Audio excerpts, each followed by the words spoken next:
অঙ্ক হচ্ছে 2x plus 1/3x সমান 6 হলে দেখা হচ্ছে দেখা যাবে বলছে হলে 10x by 2x square plus 5x plus 2 এর মান কত।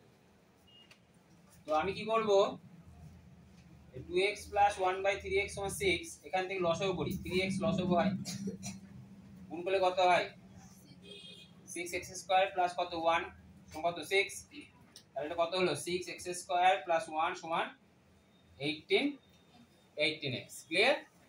তো এবার আমি উপরে 10x লিখলাম, আরে 12x স্কয়ার, সরি, তাহলে এখান থেকে 12x স্কয়ার আর 2 এই দুটো থেকে 2 কমন নিলাম। কেন 2 কমন নিলাম বুঝতে পারবে, 6x স্কয়ার প্লাস 1 আনার জন্য। বুঝতে পারলে?